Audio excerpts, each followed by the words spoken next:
دستور الحياة لقلوبنا طوق النجاة فيه المآثر والصفات والفوز في دنيا ودين منهاج دستور الحياة لقلوبنا طوق النجاة فيه المآثر والصفات والفوز في دنيا ودين.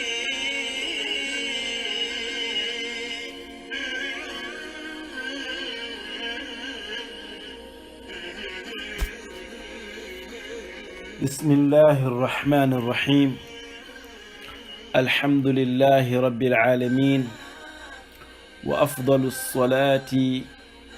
وأتم التسليم على المبعوث رحمة للعالمين محمد الهادي الأمين وعلى آله الأطهار وصحبه الأخيار وسلم تسليما كثيرا. اللهم أطلق لساني وفك رهاني وأخرس شيطاني واجعل حديثي لوجهك لا حديث رياء ولا سمعة. رب اشرح لي صدري ويسر لي أمري واحلل عقدة من لساني يفقه قولي. mbaɗigolu mbaɗi muslimolu lamoyrla ñimmalu minu be kal lamoy Kere FM kuloro sade oto Gambia banko kan ani momondi nin programme o ñin ka futa ima mbalu be kontonna muslimia kontondirola ka falen ko assalamu alaikum wa rahmatullahi wa barakatuh. albadi ma basdi drame wala muruntale jam kotake ka continue na dina konoto diya kacala min kanalu kan arjumo arjuma ñi ñow watola aɓe dendin fondin kello kawla jama kono kacabulo sawnta damin na ñi watol kono wole mu sababol min ka tunna muslime fondinke ay jenke kabo sila tilineo kan hani bi inchallahu mbe continue la wodinkira ñine la koɗo fananka fonninke muslimo jenkende wala mu akamta foireya bawo ne foireya ñijuwe jama jama aka ku jamale wulu adun limaniya la dasso alala aka tunna ko hadamadenw isaje ay kalabante aldundala kolto katunna ko foireya kan yo adun nabi jamanola foireya e africa no jamale bay africa banko kan faya tunna ko mo jamalu farankata ñinduma sirolla mo jamalu ni o katu jeeto femma wo sabu fo foireya yo akamta ko foireya kino ika muslime musu o doluje mini alon ko ke faw waafi fente fo foireya ñin kammala woto foireya ñin halma dew iñentale yakkata ni alaye so jaata kendi ala anin nola ya bay ifan bala ye kada koluke ye fanay mati mati yedu ye funti ye tuku alala a andu niyo kede ala be abe harjelal yalo harje fanam kana o nyam ni site yebulo la nyoka e kon te foirol yo koni diandi fonye akamta ko pour foireya e boy kan abe kolya ala akamta ko ika matimatle yekato ke yene tuko alala barka si bulura nyokan iko ngam tuko alala hani iko ko mandi tawakkul bo tawakkul bi jele wala mi yekato ke yene ituko alala tawakkul bi jele mi yebulta ne flola nyokan iko hani har yemina e kudo fanan kadun nako fonninkelu ika jenke silola wala mu londo la dasso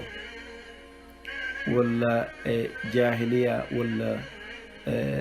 lon la kalagunta baliya fanan ko sabu bawo niyaji we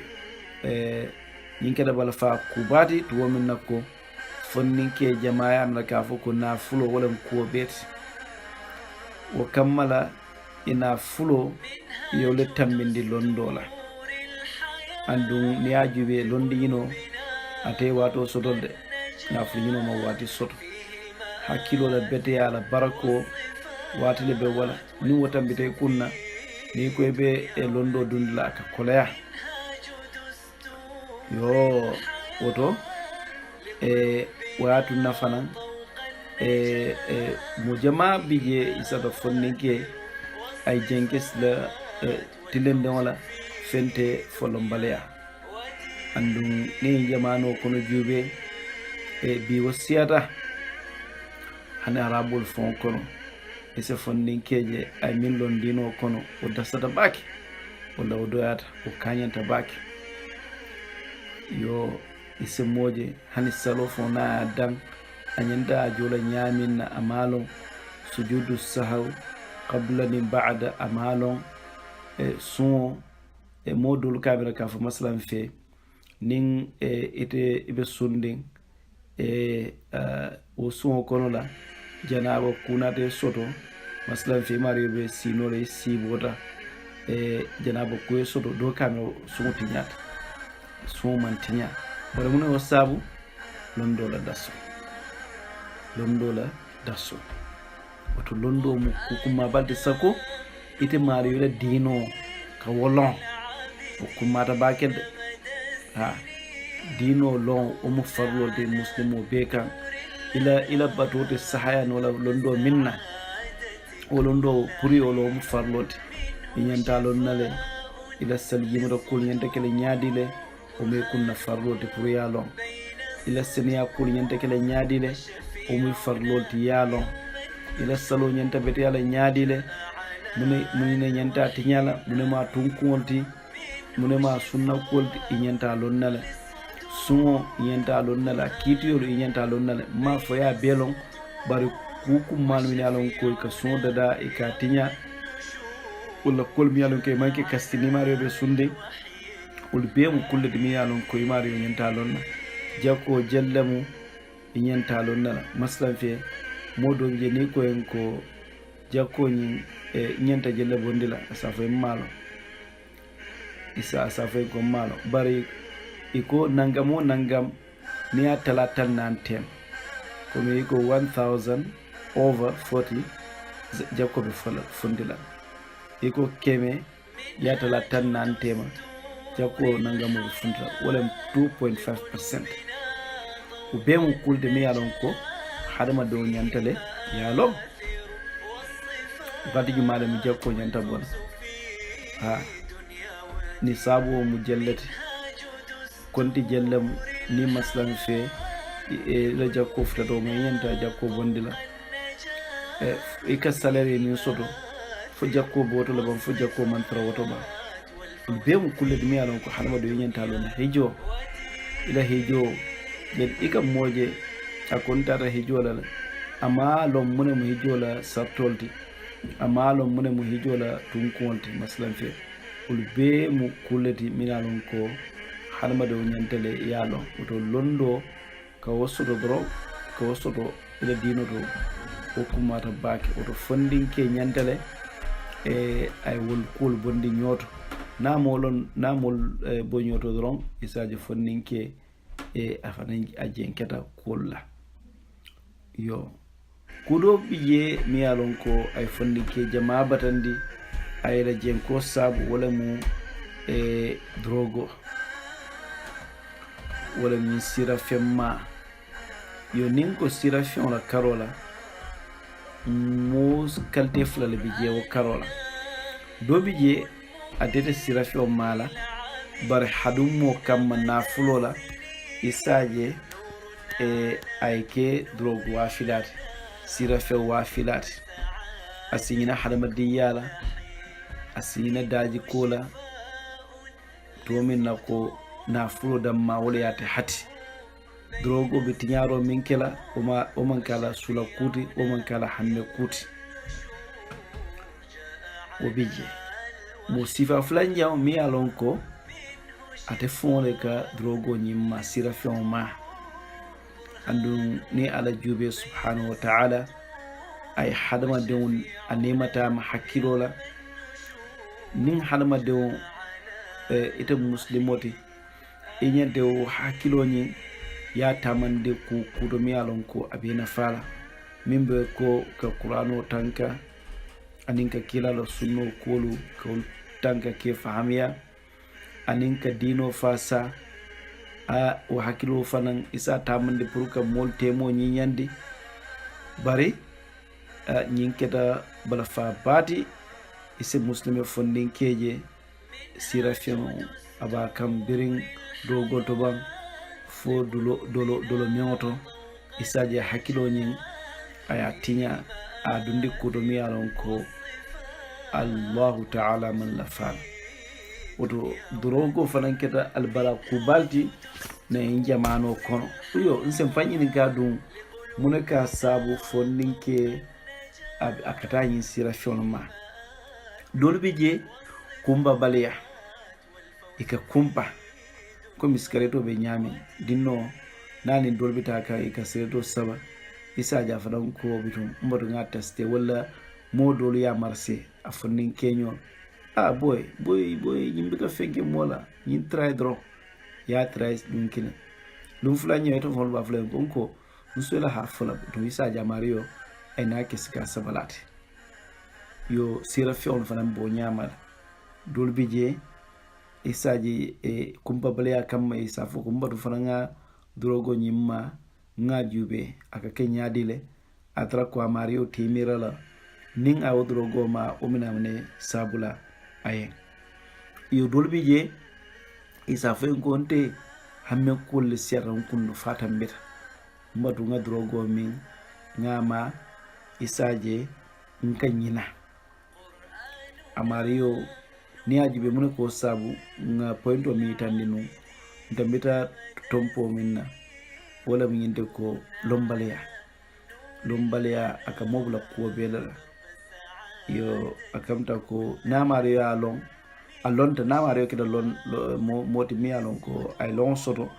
aba jela ka foko qur'ano Allah ta'ala ya yin ko ndije ka foko akamta ko harma don aniyo katenku alatalla fin kola amanke ka foko drogo wala ka harma do ta akeniyo tenkundi oto nyimmu kuma balti mi alon ko fondinke nyanta alon ka foko ni sira fionglo ni amwe momondi na kwengo nyinka mo nyilandi la hamme kolela akamta mario abenene kanne yo dolbi je isaje bulay ndo kugol kono fende fo taño jaw andu yalo kacado fanna taño jaw aka mobula ku njamale kira yo dolbi je wado dolu akamta ko niya jube ikatra alhalo min konona komi do kubi katre kunna do kubi katre bulla imario mantra do kula kasidron isaja mario bitum wosi babitum setano ka du woleto isaji bitum mario ay dundro go kol kono dolbi je akamda ko ila wulula lo baleya ila kolla isaja mario anyan alafta minna amasoto bitum amario ina frustrate isaja ina dum drogo kodo o fananka asab woto akamta koto kuluro fanan kuma bata je kuluru kendo nin dindo mo sodo isaje ay dun kolto amanyen na dunna minto andun wado do fanan bije fondinke dolla do indro kodo isaje fente fo ala bade wolu dol fanan bije akeje ka drogo luma wado roski hana fonla wululalti akeje indro mala isaje ton atafanan ay bulela sinfa noma woto atra ko amalon aka minke woto wol be mu kulede min alon ko akamta ko aka fonnin ketunna aka dun ñinto kol kunna isaje dun amario ala hajo be datinya atnatarra kukunna yo ni drogola kojube ate amantoro warta bake ama sibo fana warta bake bawo amanje ka foko akadan mo kunkirin na da mal ate drogo ase mo kunkirin na badandi ase family batandi ase society o batandi bari ase banko fana batandi bawo nin tata ate mario fona karola isaje nin momi alon kaka nin drogol ma nin do kulam isaje ala do koyna tinya fente hakkilo la sabati baliya kammala isaje mario mole lanno min sodato o sebo jeto isaje mario fana na ke moto mi alon ko aka lanfu anyanta do kol minu kela abi keke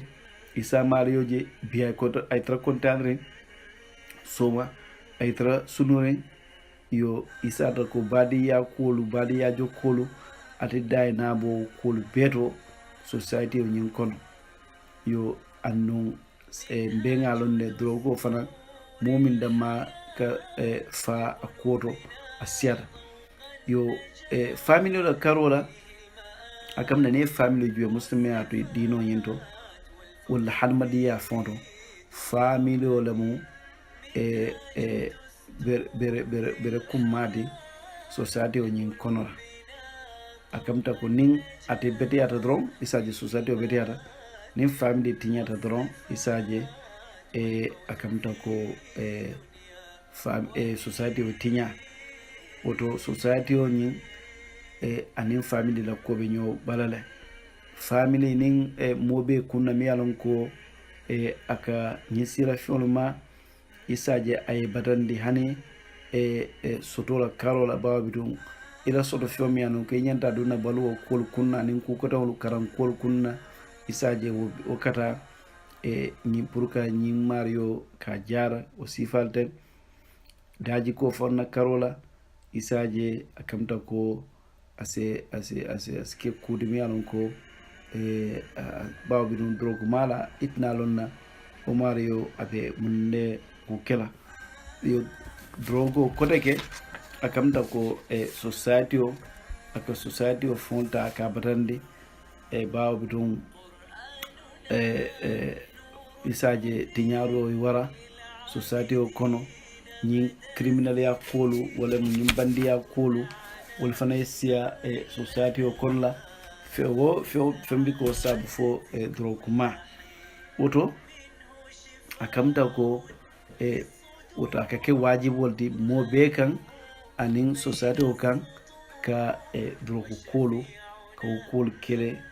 society o kono la wolbe kella nyaade wala kamulu kacandi ki hakkilimayandi daji ka kendola aninka akol ñuni yitandi molla telel to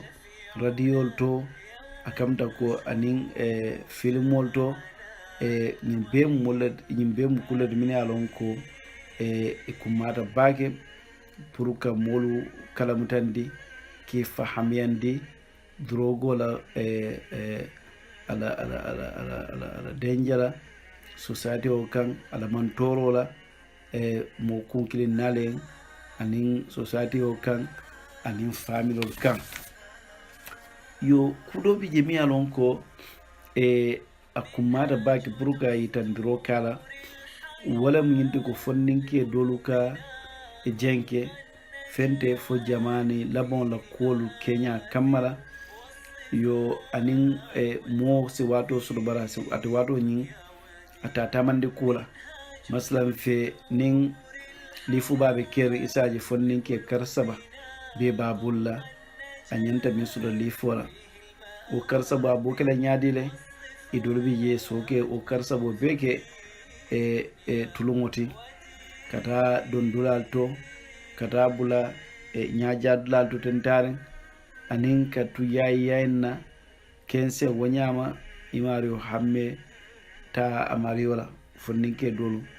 o ka sun ila jenkola yalo mbitum komi nden nga fo ñamina hadama ɗum nayi ñasuɗoke doron nama ɗum de kukono mi yalon ko kumuna fammalem asnaka mario bulla montora kuti woto wobi jeeɗo yo ñinƴaman labon la juuɓere fon siyata baake birin telel to ban fo internet o to ban yo nin fondinke ademala munem halalote amala munem haramude doron isaje a jenketa isaje asa ñaalo kukan mi yalon ko amanñenna ñaalola kan ase kuma moy ase kuma la moy amanñenna min moyla mumeke o fanan borin kolaje sayanten ñin mobalol min fanan be kerinten molɓe vidéo kila ñoyen molɓe safel fon kila ñoyen wato dolu isata gol mo kullete mi yalon ko moma ñanna wol dolu juuɓera bare bitum mol sey jañandi ñotema isaje ay aske modolem fitna kuti isaje e jenke silola andu hadama de o i ñantale sako muslim o ya kesendi bake ya long i ñanta min juuɓera ima ñanna min juuɓera i ñanta min lamoyla ima ñanna min lamoyla i ñanta mune fola ima ñanna mune fola o be mo kulde mi yalon ko akkumata bake fondinke dolɓe je ka jenke silola fente fo alyatima ya kamma fonan ka soto isaje mo a faye ban ina anatara mulbulla min yalon ko imala koltoboto a ñanta toppotoro min sotola amma soto o kammala isaje o fondinkeñin ay jenke silola amma rewse kulke min yalon ko amañanna kela andum kila sallallahu alayhi wa sallam ay yamare pour nga bala fasudu yatimoyen kadum kila fo tambita yatima yalale alayhi salatu wassalam kila o kammala a bangeta ko ana wa kafilu yatim fil jannati hakada kila sallallahu alayhi wa sallam a konteni momi yalon ko iloto alyatimola kola niɓe tenne arjanna comme a bulu konnin fulol nakindi ñola kayitande ke bondi ñokoto a bulu konondin fulo wala minte ko atenimo mario iɓe tarra arjanno kono rawahul boukhari yo kuuɗo fana mbije mi yalon ko ka canel ketala komanto wala minti ko molu min yalon koye ɓe molu ñaato wol keta almamol leti ban wolu keta karandir lalleti ban wolu keta kawandi lalleti ban wolu keta suutiyol leti ban imañanne kodila molu la min yalon ko yaji ka fo ko wol jenketa sidola nin moɓe drogu malabulaji mi itam almamode ko kar kay womo drogue malade mindenoɓe kaf jumal ɗum ɓe woddalala kar dolo minnala mote mindenen dolo minnaɓe kaf jumal ɗum ɓe bondula dolo mewoto kar waliyadu billah ate mujjene lalde iko nteɗen jen laabi ka kumafo woto akamta ko iteɓe seedano mako e kanne ko mario ka marsa ɓawo ko kana amiral ka fo ko ate kay ate dadanola kuutala kuudadanola andu allahu taala ay molu lamaniyandi ka fo ko tuuɓe bundaɓe linne wato be fotumanɗo fonni sayanate kande wotumole mbitum tuubo wato bunda ka soro bare ni wote kay tuubo bundaɓe linne doron wotum molu min yalon ko wolleɓe molu ñaato e ñentale e kanam mo jenkerol bulaji wo ñama ni e tuje wo ñama doron setanol keke bisiño moote oto a mañanna wo ñama mol mi alon ko lebe lore mol dada koto e nyantale ye tara ye fe ye bulo muta ye tilendi silwa bawo kila alayhi salatu wassalam abangeta ko man ra'a minkum munkaran falyughayyirhu biyadihi fa in lam yastati' fa bilisanihi fa in lam yastati' fa biqalbihi wa dhalika adhafu al-iman nimmi ye konkuji alkono isa yelemande ibulora iko koto mende wala mine alon ko wala mum be wala sembo wala wala mansa kunda le sala sembo yusno ay konko yelemande wo nyama ko je kaf momon dindem ite so wuli yo kira hani fa illam yastati' ni mario ma wono fa bilisani ineho ko mi ike moti mi alon ko ika diyamu ka kuma kenduri tandi molla ka molu ka wandi ki hakilul bulandi fa illam yastati fa bi qalbi nima wono isa ko kon isondo moko no dhalika adhafu al-iman wal dumul liman yabe lam frawti yo kudo fa mi mi alon ko aka fannin kelu jenkendi embe sakombe bi jamano mento modulu yamira ka fubiton halma de on kay ite free tare kukunni adiyate saki akamta ko ise mindiyate isafo mindiyate isake ise funti wato mindiyate istada mindiyate han muso asafo asafo ko nte mo freedom no freedom wolba sabula mindiyata nyembol dunna ne adiyata nyengan ko mura na mandiya nyen kanam ko mura ne adiyata nyenta femin dunna ntel tamun fonti bawo o keta bala fa ku bati to minna ko to wala miro dol fele e be dun kan society o konora e ka foko you own your body e balo mu talti adiyate nyami akko nyama damin diyate ya bondi aketa nyawmi de nyami tamu e balote kete mare to minna ko e muslimoti muslimiya wala mu e fandi alala ya marolu ye fandiala ay fatande kolminde ye fanfatandala wolum al-islam submission to the will of Allah ibe fandi dika alal bo muslimiya manke ka foko idunta kono bar bindiyata ye bol kena min mande to kena ye fandi Allah to min wa ala subhanahu wa ta'ala ay yamar kulli dila ay fatandir kolle dila woto ite mario to momi ne fan ko wonde muslimola e nyantale yebula wonnoma woto to nyalem muslimia ay halama de wala fantaram bulo ay o garanti le bare ay sansanne fana awanje ka fuko abe bulare wonyamale momondi mindiyate ikawoleke hani akol mantra laare wonyam alala na newlo fo mario lo ikana tambe wala woto ka bambandi kotake ka foko suutiyolu ululalu mansakundalu karandirlalu almamolu nyentale ikari fonninkelu koros ko dada ika dada jandabe tinya nati nyaata yuko mina dada la ka kolaya bake oto nyentale do korosiro yo bambandi isaje fondinkelu isimul kana parakas tuminna ko asabatirin kolala oto bawo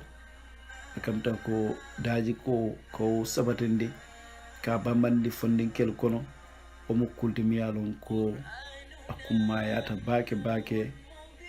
pour kabla noma inshallah subhanahu wa ta'ala ni alayhi su asiyona nola sina ka jafana ka jube mulle mukkulti miyalon ko mbe ko nyinde da nola nyaade la nim fondinkewo a jenkeda silola sai mba mundi nola nyaade le sila kendo kan oto ndol fonninkelu mbe sulade wayamar sifal la bake wayamar sifalu mbe sulade wala bake min satu ndako ngatras la kendo kan nkana jenke ba nin jenke da dron setano wala be mbole tarra nyaato mbaadiŋolu niŋ a feŋ fo jaŋ niŋ aniŋ soobo benta wo mu allahu taala la mantaabiŋolu ti niŋ a feŋ fo jaŋ niŋ aniŋ soobo fota ñoo kooma wo munte la hadamadiya na hasoo niŋ seetaanolu ti mbe allahu taala daal la yaŋ fo niŋ kafaroo la wa sallallahu ala sayyidina muhammadin wa ala alihi wa sahbihi wa sallam wassalamu alaykum wa rahmatullahi wa barakatuh.